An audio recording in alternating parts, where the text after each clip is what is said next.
근데 약간 좀 새누리당하고 이 야당하고 뭔가 이제 인권법의 방향이 좀 다른 것 같아요. 그래서 서로 뭐 합의가 돼서 좀 통과가 돼야 되는데 그러지 않고 있거든요. 그럼 어떻게 좀 보십니까?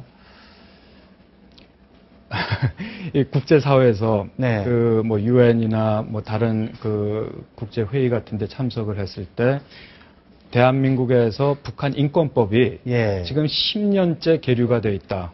아직 통과가 못됐다고 얘기를 하면 예. 깜짝들 놀랍니다. 아, 외국인들이. 아니 예. 어떻게 자기 민족이 네. 바로 코앞에서 그런 어마어마한 인권 유린을 당하고 있는데 대한민국에서는 아직도 법안 하나 통과를 못하고 있느냐 하고 아주 깜짝 놀랍니다. 그러니까 이게 사실 굉장히 창피한 사실입니다.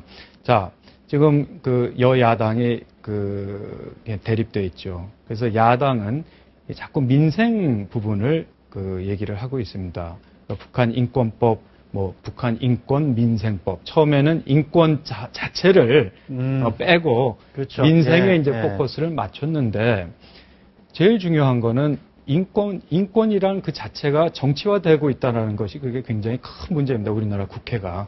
어떻게 인권이 그 인류 보편적인 가치를 논하는 인권이 정치화가 될 수가 있겠습니까? 인권법은 그냥 인권법입니다. 인권만 다루면 되는 거거든요. 그리고 그 야당이 지금 뭐 민생법 그러는데 대한민국에서 언제 민생법이 없어서 또는 인권법이 없어서 대북 지원을 못한 적이 있습니까? 우리가 햇볕 뭐 10년을 예. 했을 때도 민생법이 있었습니까? 법 따로 필요 없거든요. 네. 지원을 하고자 하면 얼마든지 지원이 할수 가능합니다. 있죠. 또 예, 지금 뭐, 지원을 예. 하고 있고요. 네, 계속. 네, 예. 그것을 왜 자꾸 그 인권 인권하고, 부분에 거기 예. 묶어가지고선 북한 인권 민생법이라고 부르고자 하는 건지 그건 도저히 납득이 안 가는 부분이고요. 그리고 또 하나의 그 야당 측에서 주장을 하는 것이 남북 관계는 또 북한은 이게 아주 굉장히 특수한 관계이기 때문에 이 포괄적인 남북 그 교류 차원에서 인권 문제를 다뤄야 된다라고 얘기를 하는데 우리가 제가 또 하나 지적을 하고 싶은 것은 지난 20년 동안 북한이 이제 핵무기를 계속 예. 만들어 온 시기이죠. 지금 3차 핵실험까지 하고 4차 핵실험을 지금 눈앞에 두고 예. 있습니다. 우리가 인권 제대로 사실 북한한테 제기한 적 없거든요. 북한 인권 문제를. 인권 문제를 제대로 제기 안 했다고 해서 북한이 핵을 포기했습니까?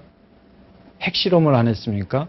장거리 미사일을 발사를 포기했습니까? 그런 적 없거든요. 그러니까 네. 우리가 그렇게 알아서 이런 것들을 지적할 것을 지적 안 하고 포기하고 한다고 해서 북한이 티끌만치라도 우리가 원하는 방향으로 가지 않습니다. 그렇기 때문에 우리가 나중에 우리가 통일을 대비를 해야 되는 지금 시점에 온 것 아니겠습니까? 예. 통일을 대비하는데 통일이 된 이후에 북한 주민들이 우리 정부에 너희들 우리 그때 그렇게 탄압을 받고 있을 때 그때 뭐 했냐?